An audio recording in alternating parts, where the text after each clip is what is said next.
other than Donald Trump trying to overthrow the whole American democracy thing, the most important political news, like raw politics, has got to be the runoff elections coming up in Georgia very soon. And in that area, we just had over the weekend a couple of debates. One of them even had both of the candidates at it, and that is Kelly Loeffler against Raphael Warnock. And Loeffler has sort of got a lot of splaining to do after she spent pretty much the entire year doing nothing but personally profiting during the coronavirus pandemic. And right now, she's in Georgia, which is ground zero for the president's anti-democratic campaign to try to overthrow the election. So let's go through a few of the different interactions that they had during that debate, starting with this first. Senator, did you believe the election was rigged? Look, Greg, it's very clear that there were issues in this election. There are 250 investigations open, including an investigation into one of my opponent's organizations, for voter fraud.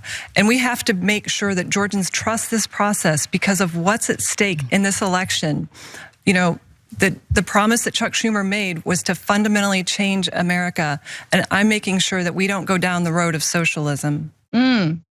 Quick follow-up. Is socialism when Black people vote?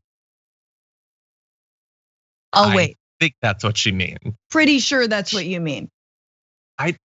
Did Chuck Schumer ever promise to fundamentally transform America?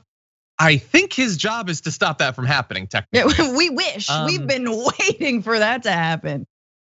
Yeah, and so look, the reason that we went with that video first is that is a great preview to what basically the entire debate was. Kelly Loeffler did not go there to defend her record because she doesn't have one. She's not even really a senator. Like, she was chosen to be there. She's protected her financial interests, and that's pretty much it the entire time. She's not running on an agenda for the next 6 years. She's just a corporate robot that exists, sort of, and she's going to try in a really ham-fisted, awkward way to throw out some of the buzzwords that crazy right-wingers like. And a crazy enough right-winger is gonna believe, yeah, Chuck Schumer's a communist and he's trying to overthrow America. So she is in the process of being silent as Donald Trump attacks Republican leadership in the state she wants to represent, because they won't overthrow the results of an election. But she is so soulless, so empty inside, that she won't even engage briefly, even in a way that I would probably describe as intellectually dishonest, with that fact, and just turns it to socialism is bad and I will fight the red takeover of socialism in America. That's it. Delivered with that sort of apathetic, I'm gonna be just fine no matter what happens sort of tone, because she will. She's the richest person in the Senate. She makes Mitt Romney look broke AF. And that's what we're gonna give you more video, but that is basically what the debate was. Yeah. Kelly Loeffler's like all the characters from Big Little Lies, like multiple, but like and the abusive husband together. And just all the money, combine all their net wealth, and put them in power for no reason. Like, she's got 3 different beach houses to escape to, okay? There's no problem here. Her husband, which I'm not sure if Reverend Warnock mentioned, owns the New York Stock Exchange. Not single-handedly, but is the CEO of the company that owns the New York Stock Exchange. Like, oh my God, the plutocrat that she is, the oligarch that she is. She's the worst, and she doesn't even have the dignity to muster a little bit of humanity, just sort of like appear to not be like a money shill. And she can't. She can't do that. I want to jump ahead. Can you bring up the Manny Fidel tweet? Because I think this is a great demonstration of, like, there's a form of privilege, like there's many forms of privilege.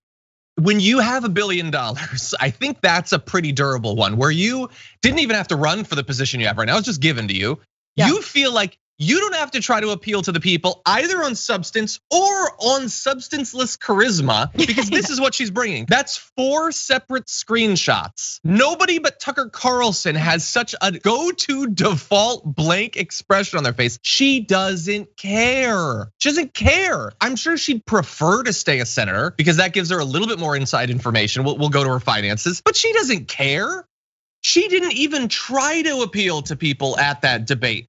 She figures, well, I'm in Georgia. I've got a bunch of money for ads. They gave me the position. Most people are really partisan, and we've suppressed the vote as much as we physically can, even beyond legally. And that'll probably be enough. That'll probably be enough. Absolutely. Sorry. Completely phoning it in. Also, the filler doesn't allow you to express your actual emotions, which might work in her favor. So, Botox, filler, it's the whole works. Look, Big Little Lies, baby. It's working for her. She is one big lie.